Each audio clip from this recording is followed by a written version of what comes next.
안녕하세요. 강남대에서 한국사회 제주문을 가르치고 있는 조청현이라고 합니다. 이번 주에는 조선 후기 시장경제의 발달이라는 테마를 가지고 수업을 하겠습니다.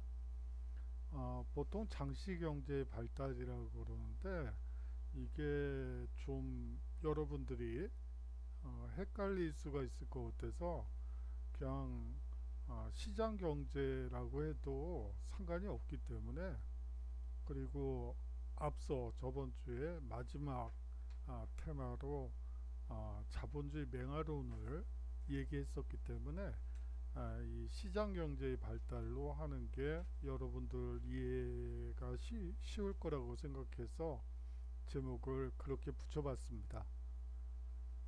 자, 일단 농업 생산력의 증대를 살펴보도록 하겠는데요. 먼저 이 농경지 확대를 위한 조정의 노력이 있습니다. 조정은 양난으로 황폐해진 이 농경지를 확충하기 위해 개간 사업을 적극 장려했고 경지 면적 확대에 특히 주력하게 됩니다. 조정의 그 농업 생산력 증대 방법은 개간 사업을 장려하는 것이었다라고 여러분들이 이해하시면 되는 거고요. 이 농민들 역시 생산력 증대 노력을 하게 되는데 한번 구체적으로 살펴보도록 하겠습니다. 논농사에서 모내기가 전국적으로 확대되게 됩니다. 하지만 모든 것에는 빛과 그림자가 있게 마련이죠.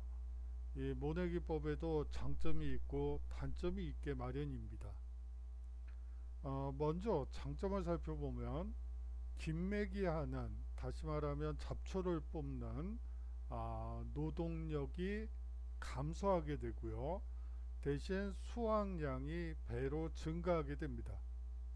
결정적으로는 여름에는 벼, 가을에는 보리를 심어 사실상 이모작이 가능했다는 점이죠. 아주 생산량이 상당히 늘어난다는 점을 장점으로 들 수가 있습니다. 하지만 이 모내기법에는 분명한 단점도 있습니다. 이 가뭄에 취약하다는 것이죠. 그 거북 등처럼 이 가뭄이 심해질 땐 사실상 농사를 지을 수가 없다는 문제가 발생하는 것이죠. 이 조정의 금지령에도 불구하고 농민들은 수리시설을 확충하면서까지 스스로 만들어요. 모내기를 전국적으로 확대해 나가게 됩니다. 이 농민들이 수리시설을 스스로 확장했다는 게 상당히 중요해요. 왜냐하면 더 많은 추수와 노동력 감소를 원했기 때문이죠. 밭농사에서도 견종법이 널리 보급이 됩니다. 견종법이라는 것은 밭을 일항과 고랑으로 나누어서 이렇게 한번 그려볼까요? 죄송합니다. 여기에 아, 노, 아, 안 되는군요. 여하튼 고랑과 일항을 만들어서 그 통풍이 잘 되게 할 뿐만이 아니고 또한 그 뭐라 그러죠? 피라고 하죠.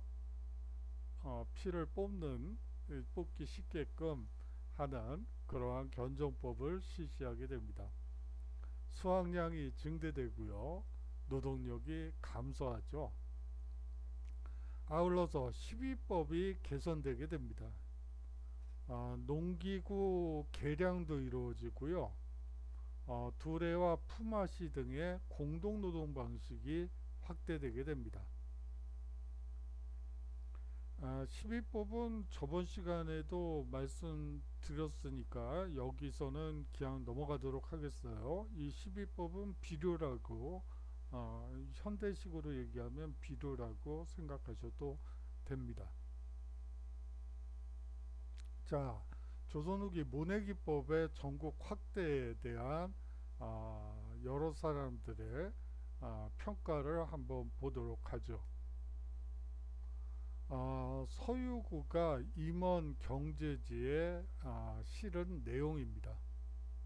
이항을 하는 것은 세 가지 이유가 있다. 첫째는 김매기의 노력을 더는 것이다. 즉 김을 그 잡초를 뽑는 그러한 노력을 더는 것이죠. 두 번째는 두 땅, 즉 묘판과 본래의 논의 힘으로, 땅의 힘으로 하나의 모를 서로 기르는 것이 둘째다. 아울러서 좋지 않은 것을 솎아내고 싱싱하고 튼튼한 것을 골라낼 수 있으니 그것이 셋째이다 라고 얘기하고 있습니다.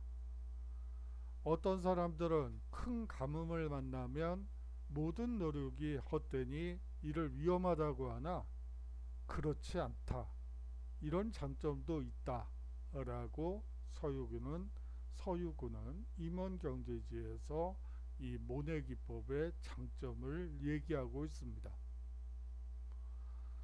유중님은 증보 산림경제에서 다음과 같이 모내기법을 소개하고 있습니다. 남부, 중부지방의 백성들은 가을 추수가 끝난 후 논에 가을보리를 심고 이모작이죠. 익으면 거두어들인 뒤에 물을 끌어들여 이항을 한다. 1년에 2번 재배하니 공은 덜 들이고 이익은 심이 많다 라고 이 모내기법의 장점을 분명히 이야기하고 있습니다. 이거는 사실상 실학자들의 주장이었고요. 정부에서도 정부의 반응을 한번 볼까요? 이항은 원래 삼남 지방에서만 행해지던 것인데 이제는 경기 백성들도 모두 그것을 배운다. 물 가뭄을 만나면 완전히 실망하게 되니 농사가 실패하죠. 원천이 없는, 물이 없는 곳에서 한편 이를 금지하지 않을 수 없다. 이항법은 노동력을 크게 덜어주기 때문에 지금은 삼남지방 이외의 다른 도에서도 모두 이를 본받아 하나의 풍속을 이루고 있다 라고 얘기하고 있습니다. 자, 이 농업 경영 방법도 변화가 이루어지게 됩니다. 이 광작이 유행하게 되죠. 광작이 나타나게 되는 배경에는 모내기로 노동력을 덜게 된 농민들이 존재하기 때문이죠. 노동력이 줄어들게 되니까 거기에 맞춰서 경작지 규모가 확대될 수밖에 없었습니다. 그래서 나타난 것이 바로 광작이라고 볼 수가 있겠죠. 광작의 결과 지주의 농업 경영 방식이 큰 변화를 겪게 됩니다. 지주들이 소작을 주는 것이 아니고 노비와 머슴을 이용하여 직접 경영에 나서게 되는 것이죠. 이것이 광작이 낳은 결과예요. 다시 말하면 땅이 넓어진다는 얘기는 그 소작인들의 숫자가 줄어드는 것을 또 얘기하는 것이기도 하죠. 그거는 뒤에 있으니까. 이 광작의 결과 두 번째 나타나는 현상은 사실상 농민층의 계층 분화라고 보시면 되겠어요. 일부 농민층은 부농층으로 성장을 하지만 다수의 농민은 빈농으로 추락하게 됩니다. 분홍은 경작지를 확대하고요. 광작 경영을 자기 가족들의 노동 혹은 임노동자를 고용하여 광작을 짓게 되죠. 부를 축적하고 지주로 성장하며 아울러서 부를 이용하여 신분 상승을 시도하게 됩니다. 빈농들은요, 소작지의 축소나 상실을 의미하는 것이죠. 농경지가 소수의 사람들에게 집중되면서 이제 농민들은 빈농으로 전락하고 결국은 농촌을 떠나 다른 도시나 광산이나 포구의 임노전자가 될 수밖에 없었다고 이해하시면 될 것 같습니다. 농촌의 임노동자로 전락하거나 도시로가 상공업의 임금 노동자가 되거나 광산이나 포구의 임노동자가 됐습니다. 이 산업의 변화는 그 흐름을 잘 타는 사람들은 부를 축적하지만 대부분의 사람들은 그 흐름을 쫓아가지 못하게 되어 있어요. 그렇게 되면 자신이 가진 것마저도 이제 빼앗기는 그런 가슴 아픈 현실이 나타나죠. 지금 뭐 AI 시대다, 뭐 로봇 얘기도 나오고, 뭐 여러 가지 얘기들이 나오지만, 거기에는 항상 빛과 그림자가 있게 마련이죠. 빛만 쳐다봐서도 안 되고, 그림자만 볼 필요도 없어요. 양쪽을 다 보고, 또 이 양쪽을 다 본 상태에서,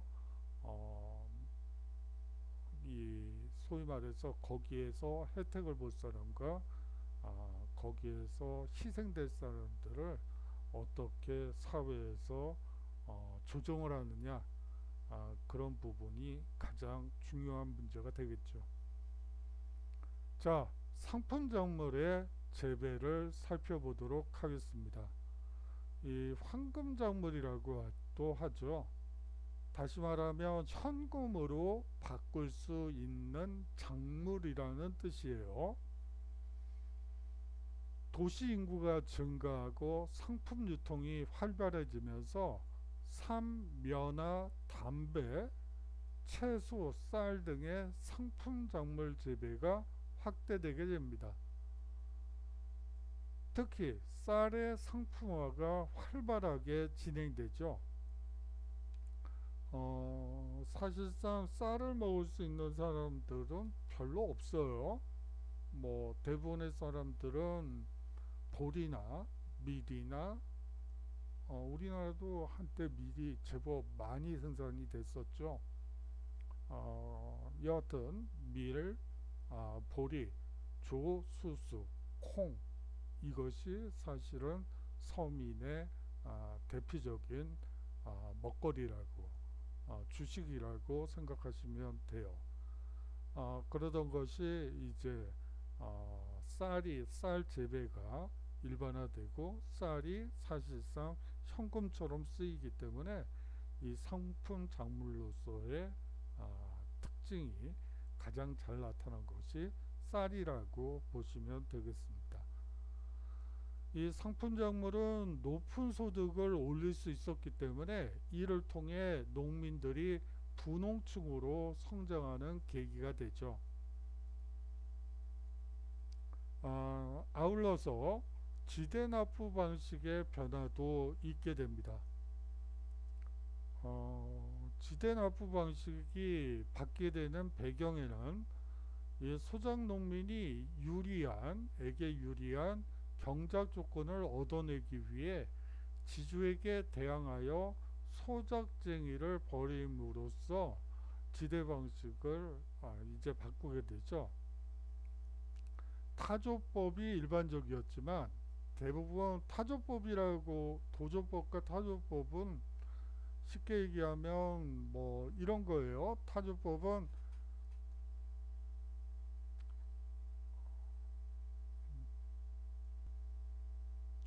생산량의 50%를 납부하는 것이죠. 뭐 사실상 현금 돈이 아니고 그냥 쌀을 생산을 했다. 그 쌀 생산량의 절반을 이제 지주에게 갖다 주는 형태가 타조법입니다. 근데 일부 지방에서는 도조법이 등장하게 되는데요. 이 도조법이라는 것은 소작쟁이를 통해서 뭐 쌀을 심던 담배를 심던 채소를 심던 삶을 심던 면화를 심던 그거는 자기의 마음이고요.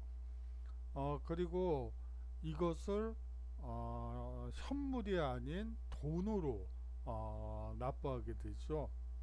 근데 이 돈이라는 것은 어때요? 인플레이션이라는 게 있죠. 다시 말하면 돈은 인플레이션 현상이 있기 때문에 생산물 지대보다 훨씬 더 적은 액수를 지주에게 납부하게 되는 거예요. 보통 뭐 몇 퍼센트 인플레이션이 있게 마련이니까 당연히 이제 그 생산된 물량의 50%를 바치는 것보다는 더 많은 소득을 얻을 수 있었던 것이죠. 거기다가 이 자기는 지주의 간섭 없이 자유로운 영농을 할 수 있었기 때문에 사실상 농업 생산성 향상에 큰 도움을 주었습니다.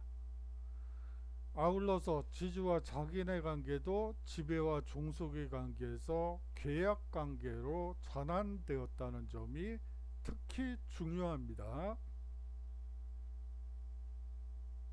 자, 광작은 사실상 모내기법 보급과 관련이 있고요. 관련이 있습니다. 1인당 경작 가능 면적이 약 5배 증가하게 됩니다. 한 사람이 요만큼 땅을 경작했다면 이제 모내기법이 보급되면서 이만큼의 땅을 경작할 수 있어요. 결국은 이 나머지 땅들 다 소유자가 있었겠죠. 이 사람들이 결국은 농촌을 떠나야지 되는 문제가 발생하게 되는 거예요. 자, 5배 증가하고 80%의 노동력 감소 효과를 얻게 됩니다. 경작 능력이 증대되고 농민들은 많은 농지를 경작하게 되죠. 지주들은 토지 자체의 확대를 통해서 광작을 이루게 되고요. 자작농이나 소작농은 소작지 경영의 확대를 통해서 광작을 하기도 합니다. 여기서 강조되는 것은 바로 이 네 번째 얘기예요. 자, 민간 수공업의 발달을 살펴보죠. 도시 인구가 급증하게 됩니다.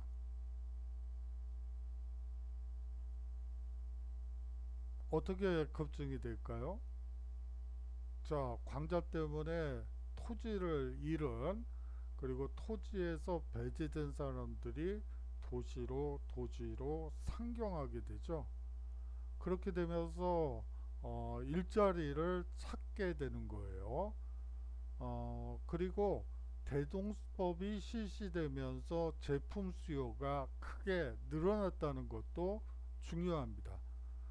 지방의 특산물을 쌀로 대신하고 그 쌀을 가지고 이 공인들이 어용상인들이 지방의 특산물을 시장에서 구입하게 되죠.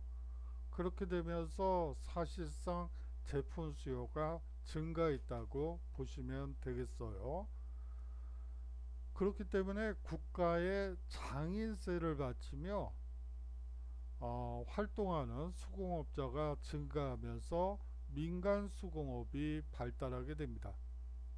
원래 이 수공업자들은 대부분 그 국영 수공업 에서 일을 했다가 이제 관영 수공업, 죄송합니다, 관영이군요. 제가 오락가락하네요. 관영 수공업장에서 일을 하다가 이제 이 시기가 되면 거기서 일하는 대신 세금을 내고 이제 자유롭게 민가로 내려와서 소위 말해서 시장을 보고 잘 팔릴 수 있는 물건을 만들어내게 되는 것이죠. 18세기 말이 되면 장인 등록제가 폐지되게 됩니다. 다시 말하면 이제 장인세도 바치지 않아도 된다는 얘기가 되는 거죠. 그러면서 민간 수공업은 더욱 발전하게 되죠. 이제 생산 방식도 변화되게 됩니다. 수공업자들은 공인이나 사상에게서 물품의 주문과 함께 자금과 원료를 미리 받아 제품을 생산하는 선대지 수공업 방식으로 전환하게 되는 것이죠. 이 선대제는 사실상 대량 생산을 하기 위한 방법이에요. 이 당시에 선대제 수공업은 간단히 말하면 봉제업을 예로 들 수가 있죠. 우리나라 7, 80년대 봉제업 세계 아마 인형의 8, 90%가 우리나라에서 만들었었다고 할 정도로 이 봉제업이 발달한 적도 있었죠. 초기 산업화 과정에서 반드시 거치는 과정입니다. 근데 이 선대제라는 것을 알기 쉽게 설명하자면 각 가정에다가 실과 바늘과 인형을 주는 거예요. 그래 놓고 이제 이 가정에서는 눈만, 저 가정에서는 코만, 저 가정에서는 입술만 이제 막 붙이는 거죠. 그렇게 해서 생산된 것을 모아서 이제 해외로 수출했던 그런 방식이 봉제업에서 쓰였어요. 그것과 유사한 형태라고 생각하시면 될 것 같아요. 물품의 주문과 함께 자금과 원료를 미리 받아서 제품을 생산했기 때문에 사실상 상업 자본의 지배를 이들은 받고 있었다고 볼 수가 있습니다. 이 독립수공업자의 등장도 상당히 중요해요. 이 18세기 후반이 되면 독자적으로 물품을 생산하여 판매하는 이 독립수공업자가 등장하게 되고 이들이 부를 축적하게 됩니다. 자, 독자적으로 물품을 생산하고 물품 자금과 원료를 이 수공업자가 스스로 마련하는 것이죠. 그렇기 때문에 상업 자본의 영향력에서 벗어나고 그럼으로써 부를 축적하는 독립수공업자가 증가하게 됩니다. 광산 개발에서도 또 다른 혁신이 이루어지게 되죠. 민영 수공업이 발달하면서 그 원료인 광산물에 대한 수요도 급증하게 됩니다. 민영 수공업이 발달하면서 이제 광산물에 대한 수요가 급증하는데요. 17세기 이후에 설점 수세제라는 게 실시되는데요. 이 설점 수세제는 개인에게 광산 채굴을 허용하고 세금을 받는 정책을 말합니다. 이렇게 됨으로써 민영 광산 개발이 촉진되게 되는 것이죠. 광산 개발은 특히 은광 개발이 활발했습니다. 이것은 왜냐하면 청과의 무역이 성행하여 결제 수단인 은의 수요가 증대되었기 때문인데요. 청나라는 당시에 우리나라에서는 대동법이다 뭐다 전부 쌀로 수출을 했죠. 그런데 이 중국 청나라에서는 명나라 시기부터 명청 시대에는 모든 조세를 쌀이 아니라 은으로 걷었어요. 그렇기 때문에 은강 개발이 활발할 수밖에 없었습니다. 그리고 청과의 교역을 위해서는 사실상 모든 결제 수단이 은으로 이루어졌기 때문에 더더욱이나 은강 개발은 더 중요해진 것이죠. 물론 금강 개발도 있었죠. 18세기 이후 상업자본의 참여 속에 금강 개발도 촉진되었습니다. 여기서 흥미로운 것은 잠체의 성행이에요.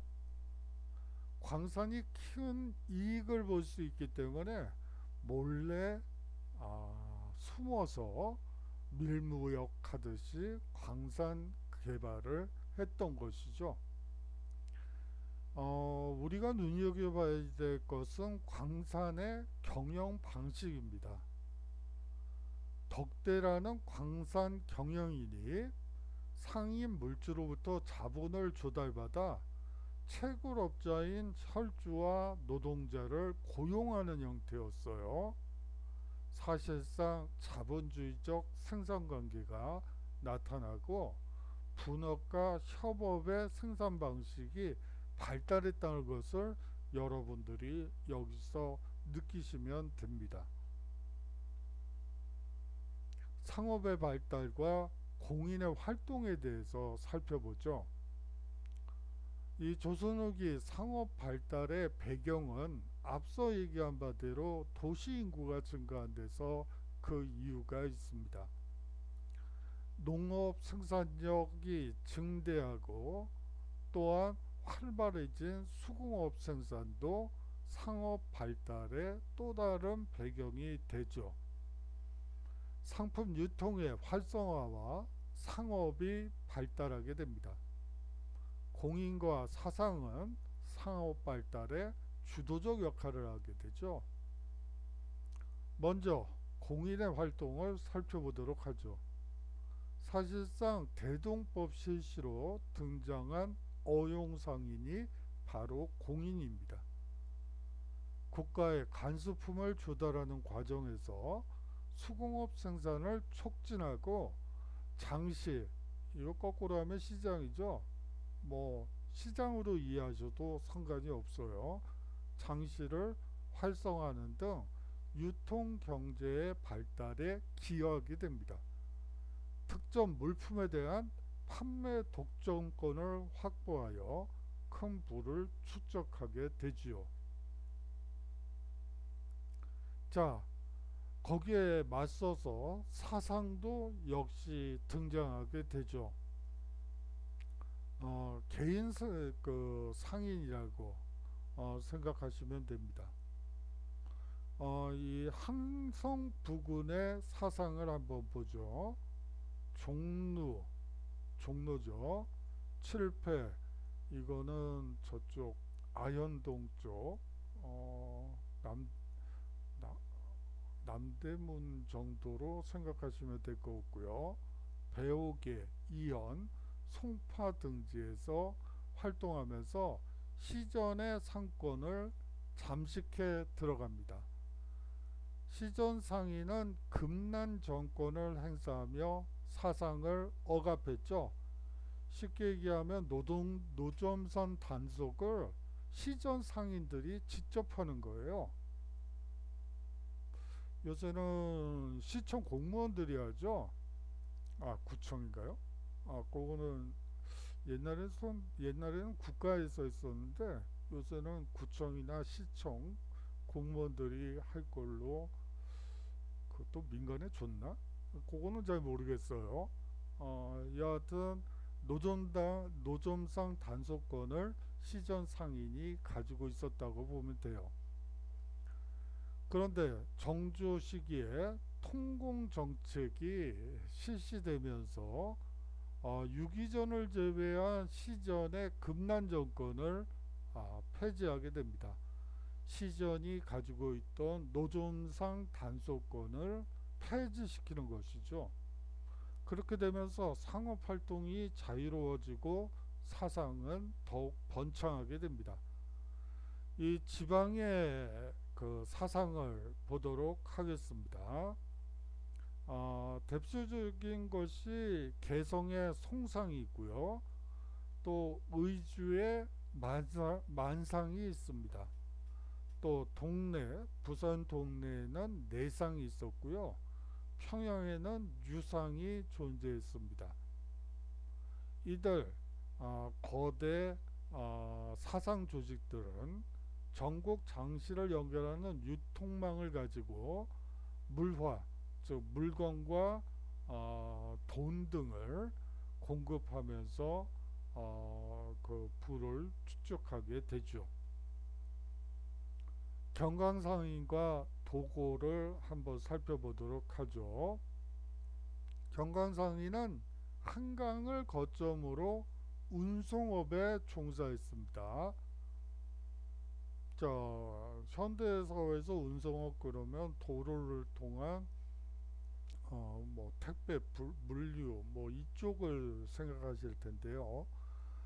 이 시기에는 이 바다, 그리고 연안 바다, 그리고 한강, 그리고 낙동강 뭐 등을 이용한 이 바다를 강을 거점으로 한 운송업, 좋은 제도 역시 세금을 수도로 한양으로 올리는 중요한 통로도 마찬가지였죠. 다시 말하면 이 당시에는 도로가 발달되어 있지 않았기 때문에 사실상 바다와 강을 이용한 운송이 발달됐었고요. 특히 한강을 거점으로 운송업에 종사했던 경강상인은 상당히 중요한 역할을 하게 됩니다.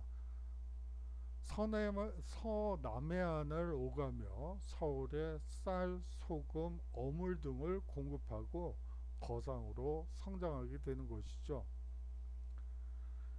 이 도고의 등장도 중요합니다.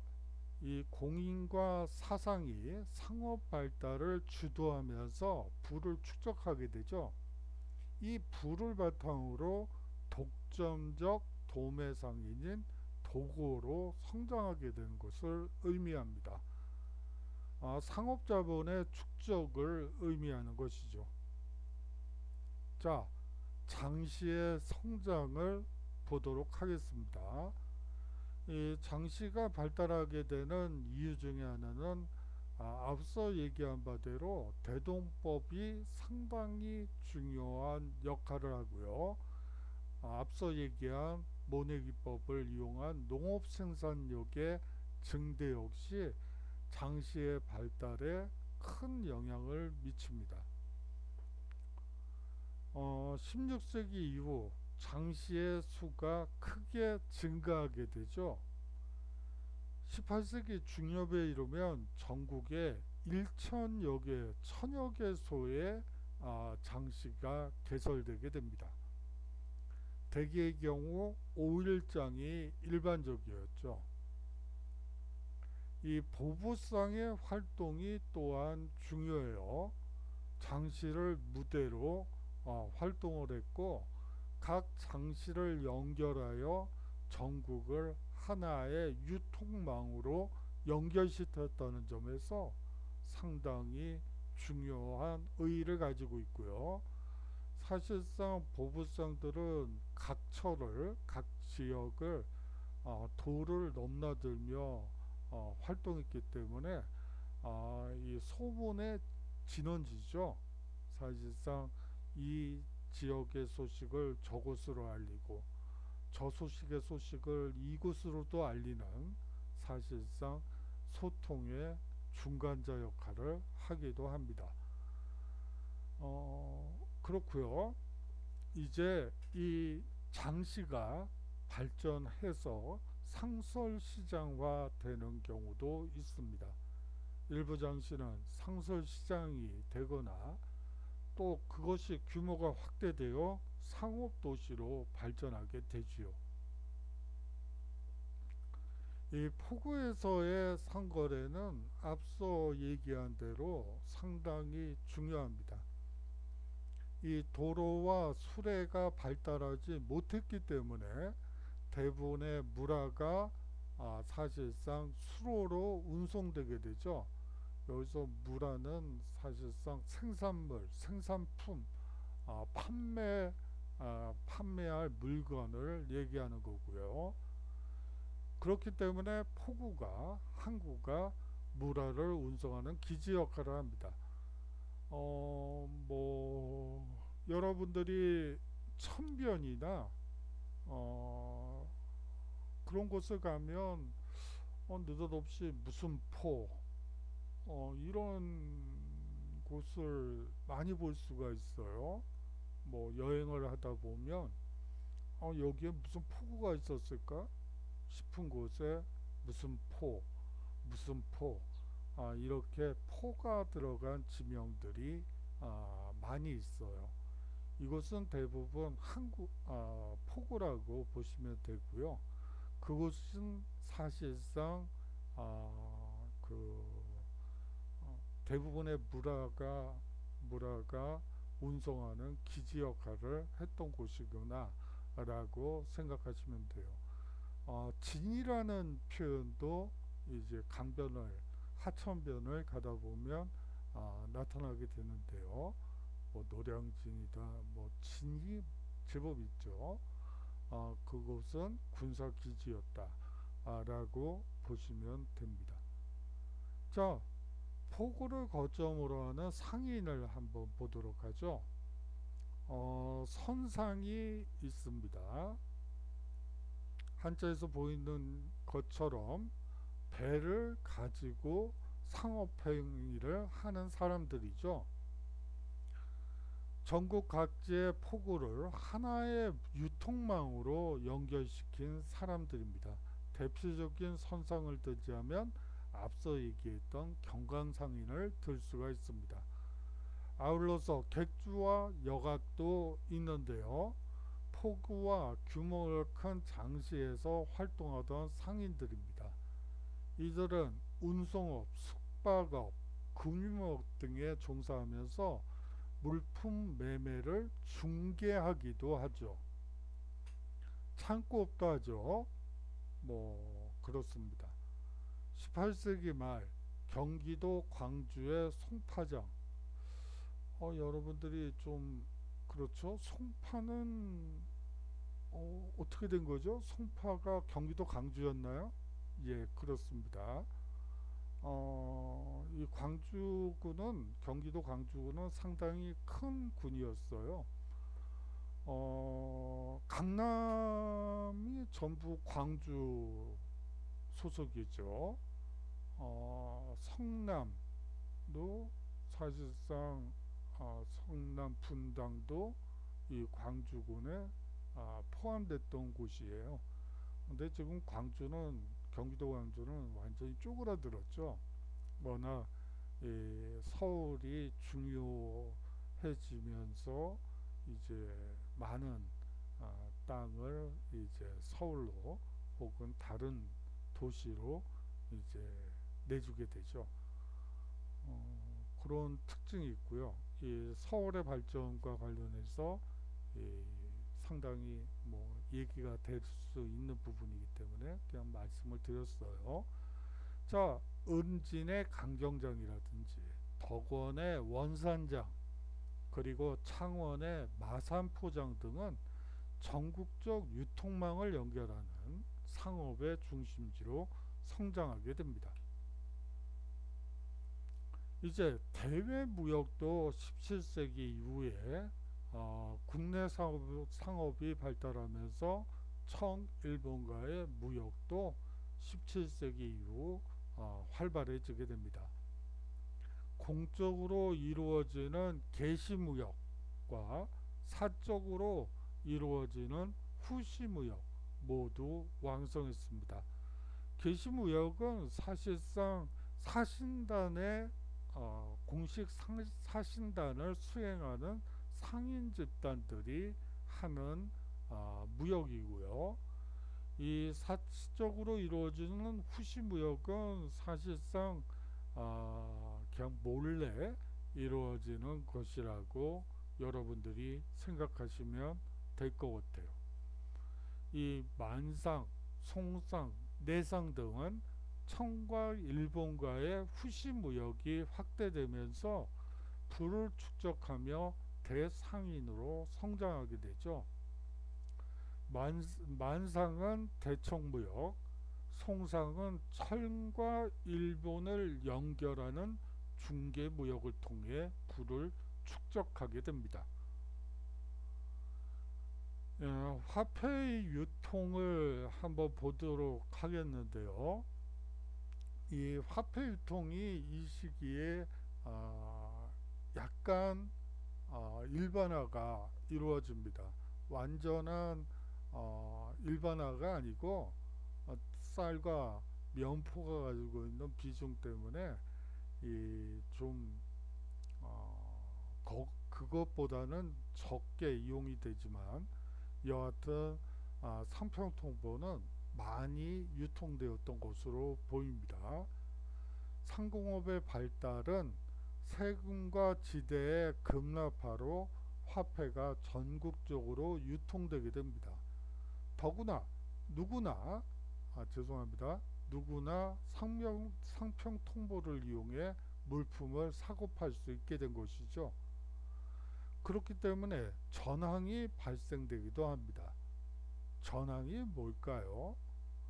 쉽게 얘기하면 화폐가 지주와 대상인의 재산 축적 및 고리대에 이용되면서 시중의 동전이 풍기 현상이 벌어지는 거예요.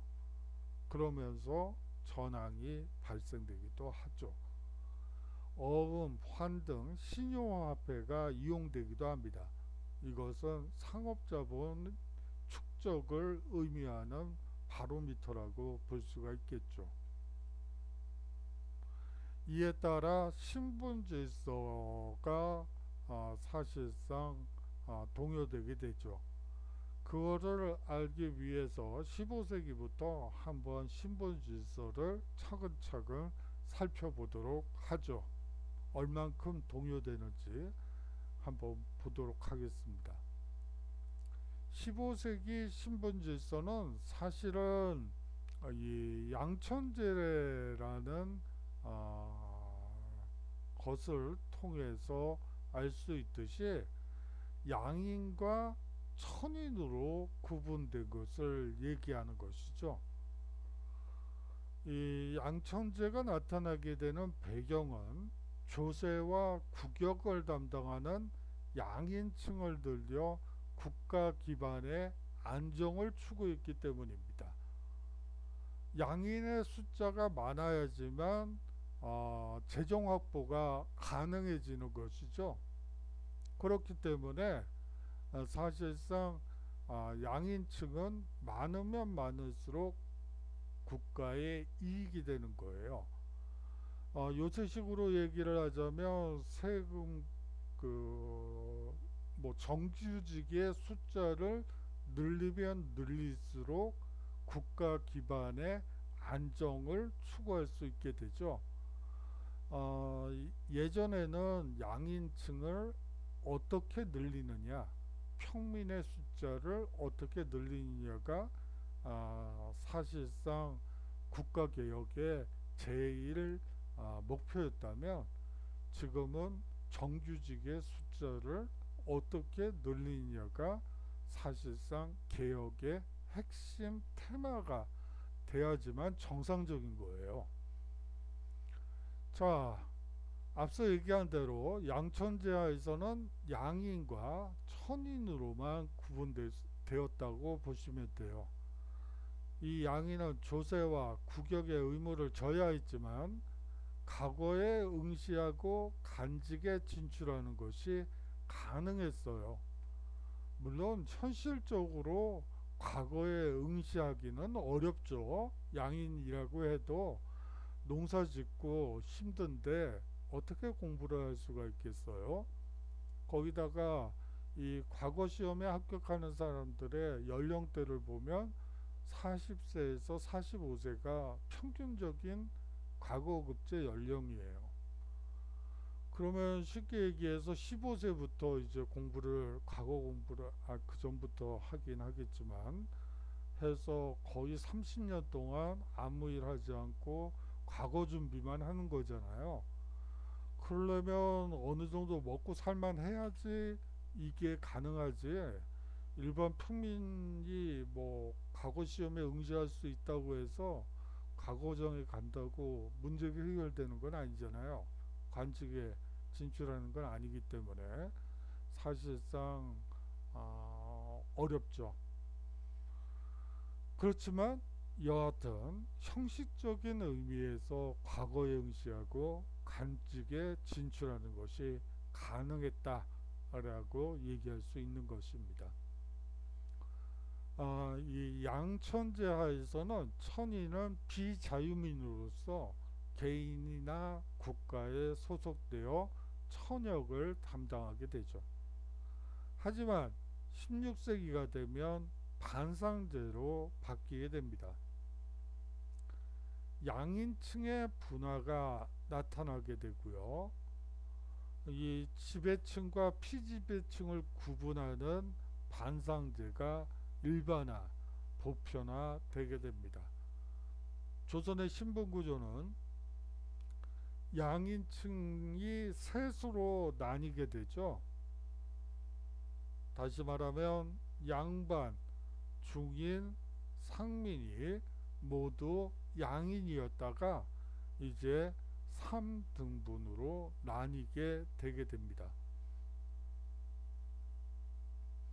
먼저 양반을 살펴보도록 하죠.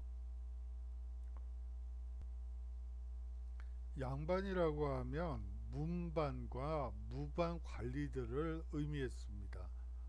다시 말하면 문과 시험에 합격한 사람들, 그래서 관직에 올랐던 사람들, 그리고 무과 시험에 합격해서 급제해서 무반 관리가 이 양반이라고 불렸죠.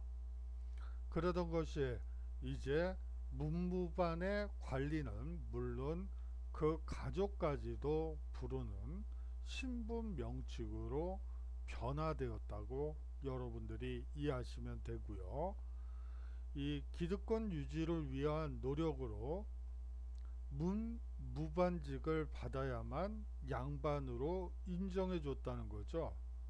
아울러서 향리와 서리 등을 중인으로 격화시키게 됩니다.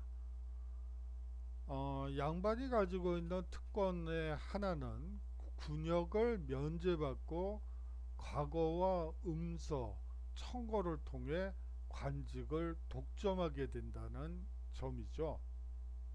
아울러서 토지와 노비를 소유하게 됩니다. 양반들은 과거에 합격해 관직에 나가는 것이 일생의 목표였고 앞서 얘기한 바대로 40살 혹은 45살까지 이게 평균 연령이에요. 과거 합격자들의 평균 연령이 40대 초반이라고 여러분들이 보시면 돼요. 유교 경전을 공부하고 유학자로서의 소양을 닦게 됩니다. 중인은요, 넓은 의미로는 양반과 상민의 중간 신분이라고 보시면 될 것 같습니다. 좁은 의미로는 작가를 통해 선발된 역관, 의관 등 기승일관을 지칭하는 말이죠. 그래요. 어떻게 보면 현대 기준으로 하면 전문직이라고 볼 수가 있겠죠. 여과는 통역사를 얘기하는 거고요. 의과는 의사를 얘기하는 거예요.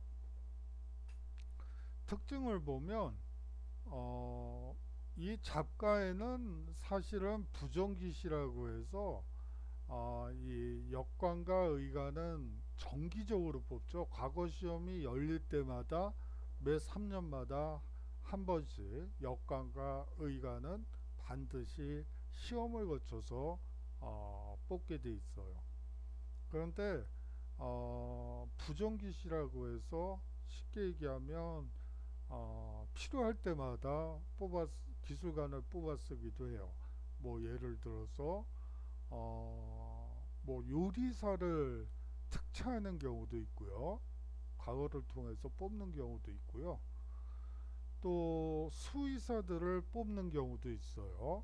가축을 치료하는 수의사를 뽑는 과거 시험을 봤다는 조선왕조실록 기록도 있습니다. 중인층의 특징을 한번 보도록 하죠. 대대로 직역을 세습하고 본인이 가지고 있는 역관, 의관 혹은 수의사 자격 뭐 이런 것들을 세습하고 이 같은 신분끼리 혼인하는 특징을 가지고 있다는 게 흥미로워요. 양반에게 차별을 받았으나 사실상 전문 기술이나 행정 실무를 담당하여 나름대로 행세를 하게 되죠.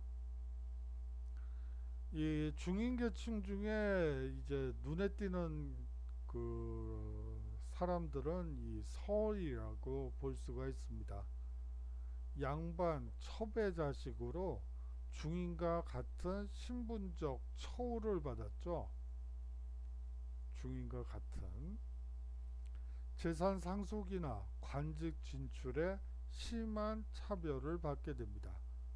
아울러서 경국대전에서도 나오는 바처럼 문과 은시 자체가 금지되게 되죠. 자, 상민을 살펴보도록 하겠습니다. 이 대부분이 농민이죠. 자기 소유 토지나 양반의 토지를 소작해 경작했습니다. 그리고 가장 중요한 역할은 바로 조세와 군역의 의무를 짊어지는 주체들이 바로 이 대부분의 농민들이었죠. 수공업자와 상인을 보도록 하죠. 이 수공업자와 상인은 중농정책에 따라 농민보다 낮은 대우를 받았습니다.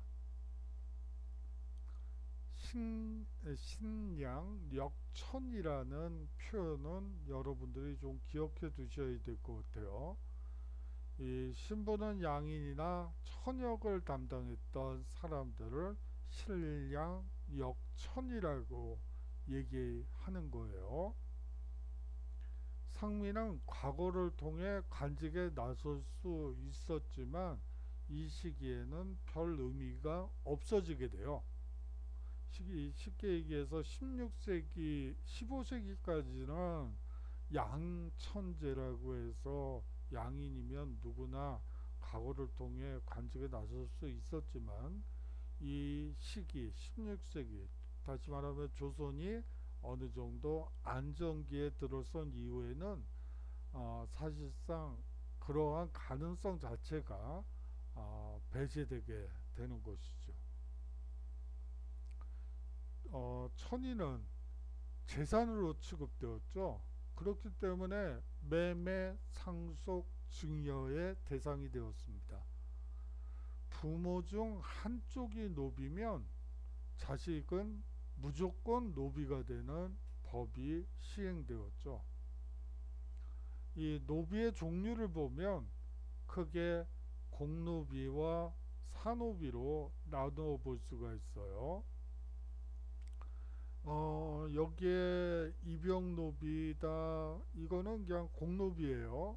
관가에서 기숙을 하면서 천한 일은 골라서 하는 사람들이 이 입역노비라고 보시면 되고요.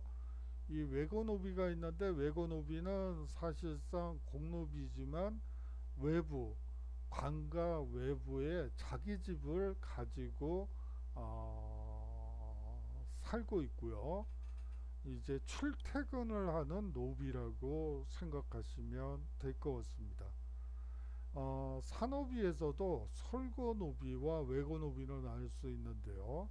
솔고노비는 사실상 그 주인집에 얹혀 살면서 갖은 자비를 다하는 것이고요.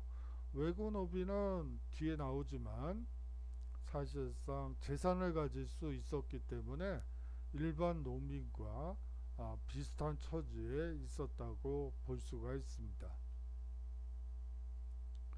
이제 조선 후기 신분 질서의 동요를 보도록 하죠. 조선 후기가 되면 양반의 수가 기하급수적으로 증가하게 됩니다. 거기에 발걸음을 맞춰서 보조를 맞춰서 상민과 노비의 수는 감소하게 되죠. 이건 뭘 의미하는 걸까요? 사실상 세금을 내는 사람들의 숫자만 줄어들었다는 것을 의미하죠. 사실상 조선 후기는 이 국력이 점점 쇠퇴할 수밖에 없는 그런 신분 구조를 가지고 있었다고 볼 수가 있습니다. 자, 다음으로 경제적으로 몰락한 양반이 증가하게 되었다는 거예요. 부를 축적한 상빈들이 신분 상승을 추구했다는 점도 중요해요. 다시 말하면 수요와 공급이 맞물리네요. 몰락한 양반들은 돈이 필요하고요. 상민들은 신분 상승이 필요하네요. 그러면 여기서 무엇인가 거래가 이루어질 소지가 많아 보이죠. 그래서 뒤에 나오지만 여러 사회 문제들이 발생하게 됩니다. 그거는 뒤에서 설명을 드리고요. 여하튼 분홍층, 상업자본가, 독립수공업자 등 부를 축적한 새로운 계층이 등장하게 됩니다. 이제 양반층이 분화하게 되었다는 것도 중요해요. 이 배경은 붕당 정치가 변질되면서 치열한 경쟁이 일당 전제와의 경향으로 이어진다는 점입니다. 특정 정파만이 붕당만이 그냥 관직을 독점하게 되는 것이죠. 그렇기 때문에 권력을 잡은 일부 양반을 제외하고 나머지 다수의 양반은 몰락할 수밖에 없었습니다. 그렇기 때문에 이 양반층의 분화가 나타나는데요. 이 권반이라고 하는 것과 향반, 잔반이 있습니다. 이 권반은요, 중앙의 정치 권력을 장악하고 권세를 독점하게 되죠. 향반은요, 향촌 사회에서 위세를 유지하고 있습니다. 지주로서의 위세 역시 계속 유지하고 있죠. 하지만 중앙 정계의 진출 기회는 상실되게 됩니다. 다시 말해서 향반들은 지방에서 나름대로 향약과 서원을 이용해서 향촌 사회에서 지배적인 그리고 지주로서 지배적인 지위를 유지하지만 중앙 정계의 진출은 언감생심 꿈도 꿀 수 없는 그런 양반들을 얘기하는 것입니다. 그런데 이제 문제는 잔반까지 나타나게 됐다는 것이죠. 쉽게 말하면 몰락 양반이에요. 일반 농민과 거의 같은 처지죠.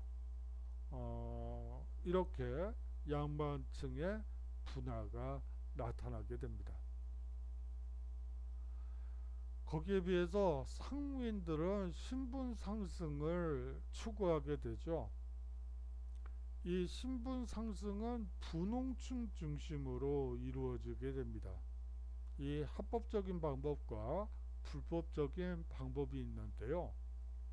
합법적인 방법은 공명첩을 구매하는 형태예요. 쉽게 얘기해서 뭐 그냥 임명장만 받는 거죠. 뭐 쉽게 얘기해서 임명장만 받는 거지 어떤 실권이나 뭐 그런 게 없어요. 근데 이거는 어디까지나 돈을 주고 구매하는 매간 매직하고는 달라요.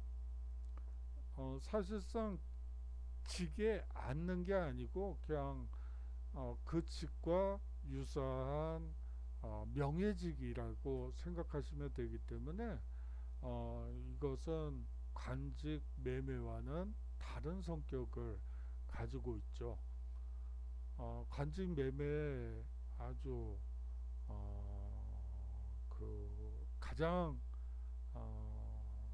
그 극도의 모습을 보시려면 사실은 유럽의 절대왕정 시기를 보시면 돼요. 관직 매매의 모습은 어떤 모습이었을까요? 쉽게 얘기해서 국왕 지팡이 담당 장관부터 차관보까지 그게 뭐죠? 관직이에요. 관직이 국왕 지팡이 담당 장관, 차관, 차관보.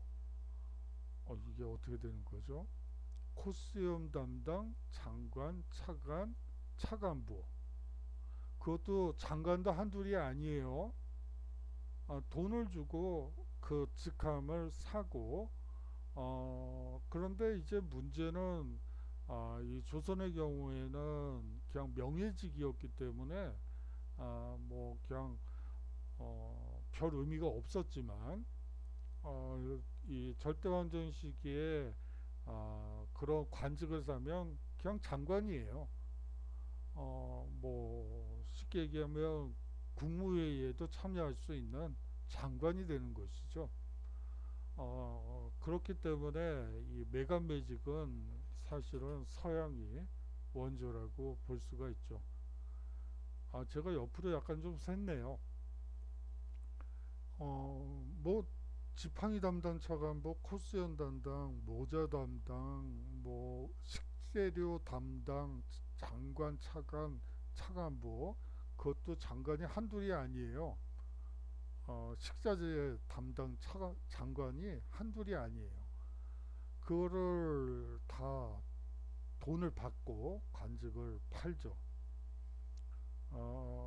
당시의 관료제, 중앙집권체제와 사실상 상비군을 유지하는 데 드는 비용을 그렇게 부르주아로부터 관직을 판매를 통해서 그 비용을 충당했던 것이죠.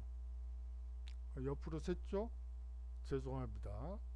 자, 그러면 다시 조선시대로 넘어가도록 하죠. 이 공명첩 구매는 합법적인 방법이라고 말씀을 드렸는데요. 더 일반적으로는 불법적인 방법이 횡행했습니다. 앞서 잔반이라고 있었죠. 이 양반은 양반인데 족보도 있고 다 있는데 이걸 뭐 가진 땅이 없는 거예요. 먹고 살 수가 없죠. 그렇다고 무슨 과거 시험을 봐서 급제를 바른다거나 그거는 또 세도 정치 시기이기 때문에 그거는 언감생신이고 그러면 결국은 처자식은 굶길 수는 없으니까 결국은 족보를 이제 팔게 되는 것이죠. 그리고 양반 신분을 팔게 되는 현상이 나타나게 됩니다. 그뿐만이 아니죠. 족보 위조도 아주 횡행하게 되고요. 심지어는 양반을 사칭하는 자들까지 등장하게 됩니다. 이 합법적인 방법과 불법적인 방법 중에 사실상 불법적인 방법이 보다 일반적으로 상민으로 상빈이 이제 양반 신분으로 상승할 수 있었던 방법이라고 여러분들이 생각하시면 될 것 같습니다. 이 중위층들 역시 신분 상승 운동을 벌이게 됩니다. 성월은 외란 이후 납속책과 공명첩을 이용해 관직에 진출하기도 합니다. 그렇지만 이들이 올라갈 수 있는 직급이란 게 말단이죠. 뭐 그렇고요.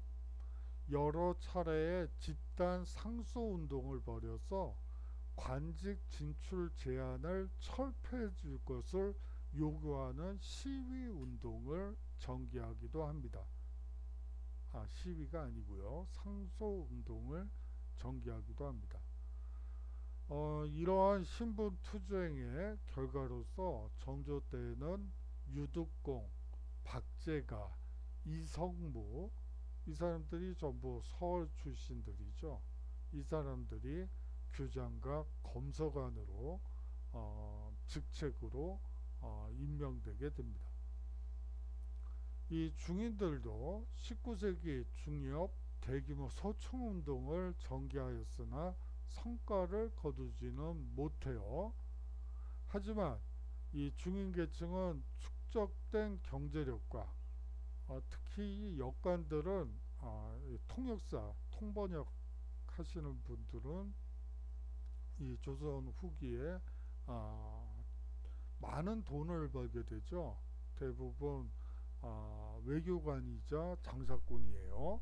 그렇기 때문에 무역에 참여해서 많은 이익을 얻게 됩니다. 그리고 이들은 중인계층은 전문 지식을 토대로 아까 얘기한 것처럼 수의사, 의사, 요리사 이러한 것들이 전부 이 중인계층에서 활동을 했기 때문에 이러한 전문 지식을 토대로 문화와 예술 분야에서 독자적인 문화를 향유하기도 하죠. 이 중인계층에서 또 하나 특기할 만한 사항은 서양 문물의 소개와 개화사상 형성에 기여한다는 점이에요. 특히 이 통역관, 역관들은 이 사신단으로 북경을 찾아가서 아마 선교사들도 만나게 됐겠죠. 뭐 그런다든지 해서 서양 문물을 소개한다든지 이 조선 말에 가면 개화사상을 형성하는데 크게 기여하게 된다는 점 아주 여러분들이 눈여겨보셔야 될 대목입니다. 마지막으로 노비의 신분 상승을 보도록 하죠. 이 노비들은 군공과 납속을 통해 양인이 되기도 합니다. 군공이라는 것은 쉽게 얘기해서 양난이 일어났을 때 공을 세웠던 사람들, 노비이지만 국가를 위해서 뭐 외적을 물리치는데 공헌한 사람들은 양인이 되기도 했고요. 또 납속을 통해 돈이나 쌀을 바치고 이제 양인이 되기도 합니다. 하지만 이들 노비들이 신분 상승할 수 있는 방법 중에 하나는 신분적 속박에서 벗어나기 위해 도망을 가는 경우가 아주 흔했어요. 몇 년 전인가요? 벌써 10년이 다 됐나? 뭐 추노라는 드라마가 있었죠. 거기서 도망 노비를 찾는 이 체포하는 뭐 그런 드라마가 있었어요. 뭐 그 드라마 얘기는 여기서 더 할 필요는 없을 것 같고요. 여하튼 조선 조정의 노비 수를 줄이려는 정책은 계속됩니다. 왜 그럴까요? 상민만이 노비들은 세금을 낼 수가 없죠. 상민이어야지만 이제 국가에 세금도 내고 군대도 가고 이렇게 되는 거예요. 그렇기 때문에 이 상민의 숫자를 늘리기 위해선 사실상 이 노비를 해방시키는 방법밖에 없었던 것입니다. 상민의 감소로 부족해진 군역 대상자와 재정을 보충하기 위해 노비수를 줄이려는 정책을 펼쳤던 것이죠. 영조 때는 노비 종모법이 시행됩니다. 양천제 하에서 노비의 자식은 모두 노비였죠. 그러다가 이제 영조 시기가 되면 어머니가 노비인 경우엔 다 노비인, 다시 말하면 부가 누구이든 상관없이 어떤 신분의 인지 구분하지 않고 어머니가 노비면 그 자녀들은 죄다 다 노비가 되는 것으로 노비의 숫자를 줄였던 것이죠. 순조 때에는 6만 6천에 이르는 공노비를 해방하게 됩니다. 이 공노비 해방 순조 때 이루어지는데요. 우리나라가 세계사적으로 봤을 때 그렇게 늦은 편이 아니에요. 여하튼 이 노비 수가 크게 감소하고요. 이 노비 제도가 점차 해체되는데 이 순조의 공노비 해방이 많은 영향을 미치게 됩니다. 자, 민생 안정을 위한 다양한 사회제도를 한번 살펴보도록 하죠. 이 사회제도는요, 농민 생활의 안정을 위해서 만들어진 것으로서요. 이게 크게 두 가지 부류가 있어요. 하나는 국가, 즉 조정에서 시행한 농민 구제 방법이 있고요. 또 하나는 양반 지주들이 자발적으로 만든 농민 구휼 정책이 있습니다. 먼저 조정에서는 제시 조세 감면 혜택을 주었죠. 이건 뭐 지금도 마찬가지고요. 고대 사회에서도 마찬가지였어요. 재해가 발생하면 세금을 감면해 주는 것이 당연한 일이죠. 생산물이 없는데 무슨 세금을 거기다가 걷겠어요. 그렇게 되면 국가가 거의 도적 수준이 되는 것이죠. 여하튼 조세 감면을 시행하게 되고요. 이 황곡제를 운영해서 생활이 어려운 농민을 구휼하게 됩니다.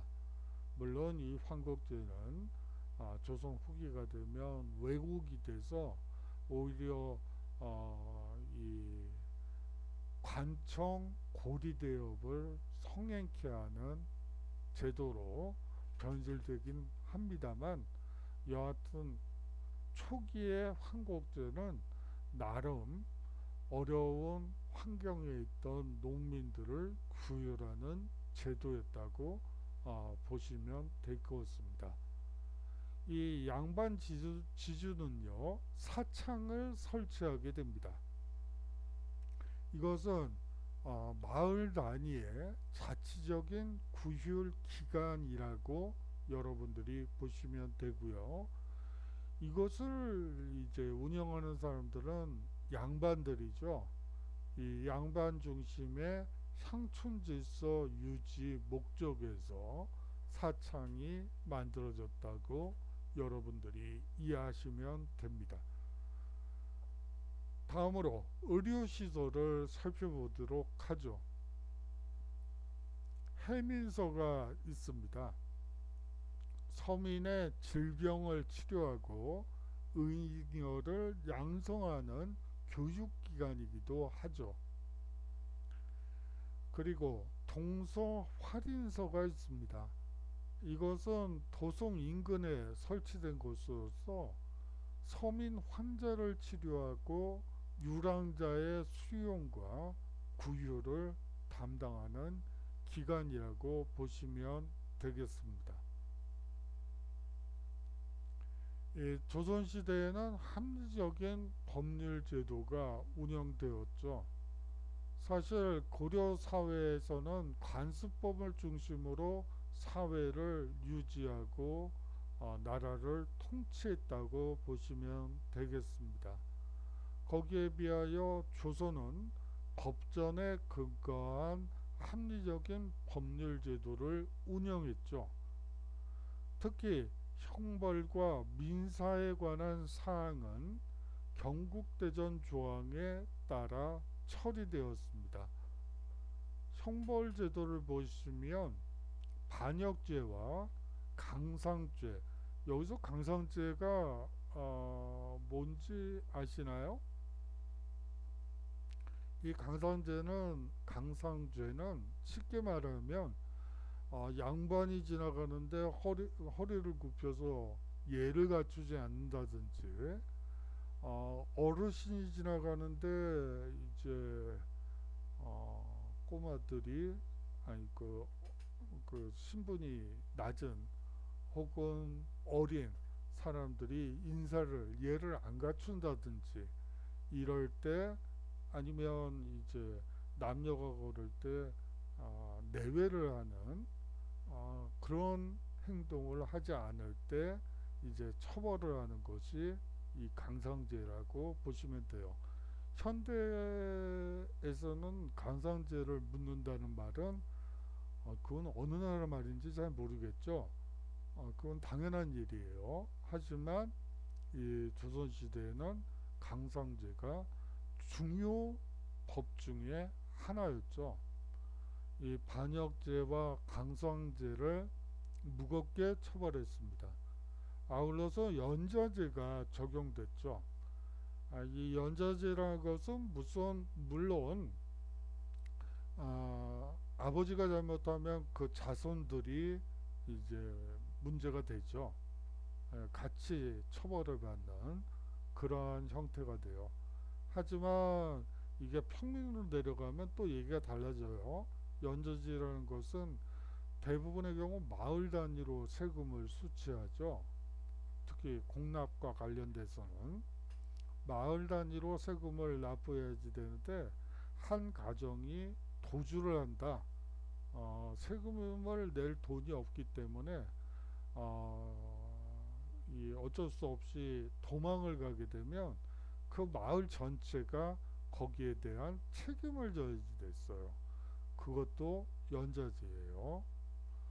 뭐 지금은 뭐 마을에서 무슨 일이 있던 그거는 다 각 개인과 뭐 가정도 아니죠. 각 개인의 문제로 되지만, 개인을 처벌하는 문제로 되지만, 이 조선 사회에서는 마을이나 가족이 함께 처벌을 받는 경우가 많았다는 점을 말씀드리고 싶네요. 범죄 발생 고을에 호칭을 강등한다든지, 또 교육을 제대로 못 시킨 수령을 파면시키는 등 이 연좌제적인 요소들이 여러 곳에 도사리고 있었던 것이죠. 소유권 분쟁이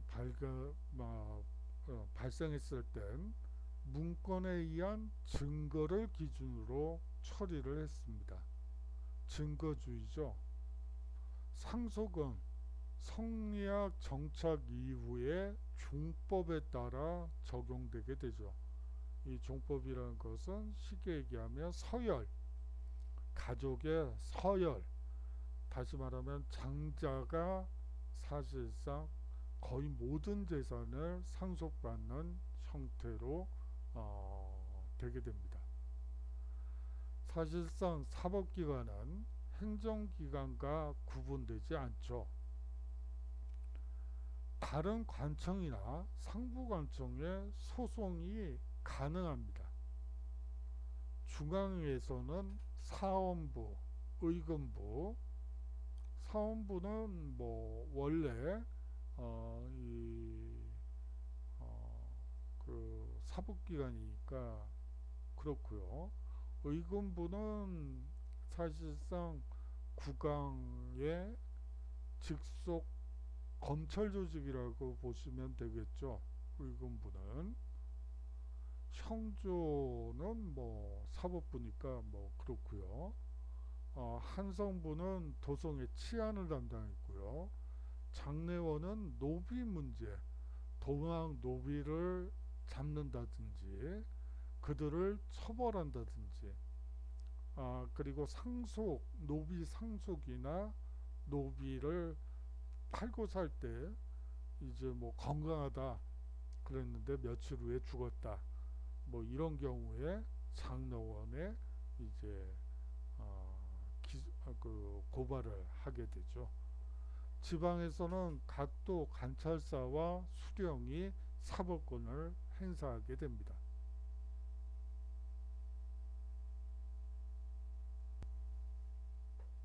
수고 많으셨고요. 이제 다음 강의에서 또 뭐 만나도록 하죠. 사실은 이제 요번 주부터 대면 강의가 이루어질 것이라고 생각을 했었는데 그것이 여의치 않게 돼서 참 속상하네요. 사실은 어, 올해부터 이제 어, 제가 준비했던 그때 뭐 강의할 때 나름대로 준비한 것들이 있었는데 하나도 못하게 됐어요. 어, 뭐 진도는 잘 빠져서 잘 나가서 좋긴 한데 사실은 좀 천천히 나가더라도 꼭 여러분들과 함께 하고 싶었던 몇 가지 것들이 있었는데 그걸 못하고 계속 일방적인 얘기만 하는 것 같아서 죄송하다는 느낌이 드네요. 시험과 관련해서 이제 질의 메일이나 문자를 주시는 분들이 있는데요. 시험과 관련해서 사실은 아직까지 공문이 내려온 게 없어요.